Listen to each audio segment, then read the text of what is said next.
ये बात हम सब बहुत अच्छी तरह जानते हैं कि पंडित जवाहरलाल नेहरू आजाद भारत के पहले प्रधानमंत्री थे। लेकिन पंडित नेहरू को ये अहम पद कैसे हासिल हुआ, क्या इसकी कहानी भी आप जानते हैं? क्या आप ये जानते हैं कि इस रेस में सरदार पटेल भी थे? जी, पीएम बनने की रेस में पंडित जवाहरलाल नेहरू अकेले नहीं थे, बल्कि सरदार वल्लभ भाई पटेल भी इस पद के हकदार थे। लेकिन ऐन मौके पर कुछ ऐसा हुआ जो जवाहरलाल नेहरू को ये पद मिल गया और उप प्रधानमंत्री बने सरदार पटेल। साल 1947 में भारत की आजादी के बाद पहले 3 साल उप प्रधानमंत्री रहने के साथ साथ गृह मंत्री, सूचना मंत्री और राज्य मंत्री रहे थे वल्लभ भाई पटेल। लेकिन प्रधानमंत्री क्यों नहीं? किसने तय किया? ऐन मौके पर क्या हुआ? तो इन सब सवालों के जवाब हम आपको देते हैं। 15 अगस्त 1947 को देश को आजादी मिली थी और उससे पहले साल 1946 में ब्रिटिश सरकार ने कैबिनेट मिशन का प्लान बनाया था, जिसके तहत कुछ अंग्रेज अधिकारियों को ये जिम्मेदारी मिली कि वो भारत की आजादी के लिए भारतीय नेताओं से बात करें। बात की गई तो फैसला ये हुआ कि भारत में एक अंतरिम सरकार बनेगी। उस समय भारत के पहले शिक्षा मंत्री मौलाना अबुल कलाम आजाद कांग्रेस पार्टी के अध्यक्ष थे। कई बड़े नेताओं के जेल में रहने की वजह से वो इस पद पर साल 1940 से बने हुए थे। मौलाना आजाद इस वक्त पर ये पद छोड़ना नहीं चाहते थे, लेकिन महात्मा गांधी के दबाव में वो पद छोड़ने के लिए राजी हो गए थे। फिर इसके बाद कांग्रेस के अध्यक्ष पद के लिए तलाश शुरू हुई, जो भारत के पहले प्रधानमंत्री भी बनते। प्रधानमंत्री की तलाश के लिए अप्रैल 1946 में कांग्रेस कार्य समिति की बैठक बुलाई गई थी। इस बैठक में महात्मा गांधी, जवाहरलाल नेहरू, सरदार पटेल, आचार्य कृपलानी, राजेंद्र प्रसाद, खान अब्दुल गफ्फार खान समेत कई बड़े कांग्रेसी नेता शामिल थे। लेकिन महात्मा गांधी आजाद से अध्यक्ष पद लेकर पंडित नेहरू को कांग्रेस का अध्यक्ष बनाना चाहते थे, क्योंकि उस दौर में वो एक लोकप्रिय नेता थे। उस वक्त कांग्रेस अध्यक्ष पद का चुनाव प्रांतीय कांग्रेस कमेटियां करती थी। ऐसे में किसी भी प्रांतीय कांग्रेस कमेटी ने जवाहरलाल नेहरू का नाम अध्यक्ष पद के लिए प्रस्तावित नहीं किया था।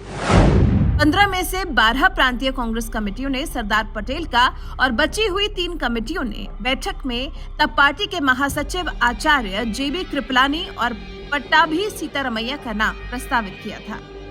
ऐसे में तय था कि कांग्रेस के अध्यक्ष पद के रूप में सरदार पटेल के पास ज्यादा लोगों की सहमति है।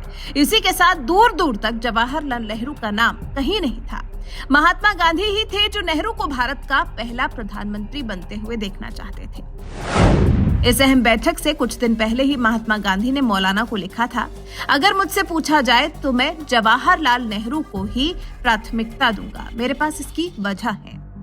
इसके बाद आचार्य कृपलानी को कहना पड़ा था कि बापू की भावनाओं का सम्मान करते हुए उन्हें जवाहरलाल नेहरू का नाम खुद से प्रस्तावित करना पड़ा था। ये कहते हुए आचार्य कृपलानी ने कागज पर जवाहरलाल नेहरू का नाम खुद से प्रस्तावित कर दिया। सरदार पटेल गांधी का बहुत सम्मान करते थे और वो उनकी बात को टाल नहीं पाए। महात्मा गांधी के दबाव की वजह से पटेल ने भी मान लिया था कि नेहरू ही अगले प्रधानमंत्री बनेंगे। गांधी ने अध्यक्ष पद के लिए सरदार पटेल का नाम प्रस्तावित नहीं किया था। महात्मा गांधी ने उस वक्त जो वजह बताई थी वो ये कि जवाहरलाल नेहरू बतौर कांग्रेस अध्यक्ष अंग्रेजी हुकूमत से बेहतर तरीके से समझौता वार्ता कर सकते थे। मतलब साफ था कि पूर्व उप प्रधानमंत्री और लौह पुरुष सरदार वल्लभ भाई पटेल आजादी के बाद देश के पहले प्रधानमंत्री बन सकते थे, लेकिन वो नहीं बन सके। सरदार पटेल यहाँ असफल नहीं हुए थे, बल्कि गांधी जी की इच्छा के लिए उन्होंने खुद ही अपना नाम वापस ले लिया था। दरअसल नेहरू मॉडर्न थे और गांधी को लगता था कि वो देश को उदार विचारों की ओर ले जाएंगे। महात्मा गांधी ने सरदार पटेल को क्यों नहीं चुना, इसका जवाब 1 साल बाद गांधी ने खुद उस समय के वरिष्ठ पत्रकार दुर्गादास को दिया था। महात्मा गांधी ने उन्हें बताया था कि जवाहरलाल नेहरू बतौर कांग्रेस अध्यक्ष अंग्रेजी हुकूमत से बेहतर तरीके से समझौता वार्ता कर सकते थे। इसके अलावा महात्मा गांधी को ऐसा लगता था कि जवाहरलाल नेहरू अंतर्राष्ट्रीय मामलों में भारत का प्रतिनिधित्व सरदार पटेल से बेहतर कर पाएंगे। यह ऐतिहासिक घटनाक्रम ये बताने के लिए काफी है कि नेहरू के रहते सरदार पटेल भारत के प्रधानमंत्री नहीं बन पाए। पटेल की कांग्रेस संगठन पर अच्छी पकड़ थी, लेकिन जन नेता नेहरू थे। इस बात को सरदार पटेल ने भी स्वीकार किया था। यूं ही आगे चलते हुए 2 अक्टूबर 1950 को इंदौर में एक महिला केंद्र का उद्घाटन करने गए पटेल ने अपने भाषण में कहा था, अब क्योंकि महात्मा गांधी हमारे बीच नहीं है, नेहरू ही हमारे नेता हैं। बापू ने उन्हें अपना उत्तराधिकारी नियुक्त किया था और इसकी घोषणा भी की थी। अब ये बापू के सिपाहियों का कर्तव्य है कि वो उनके निर्देशों का पालन करें और मैं एक गैर वफादार सिपाही नहीं हूँ। लेखक रामचंद्र गुहा ने अपनी पुस्तक भारत गांधी के बाद में लिखा है, गांधी अपने जीते जी हिंदू और मुसलमानों में सामंजस्य नहीं स्थापित कर पाए, लेकिन उनकी मृत्यु ने जवाहरलाल नेहरू और वल्लभ भाई पटेल के बीच के मतभेदों को जरूर दूर कर दिया।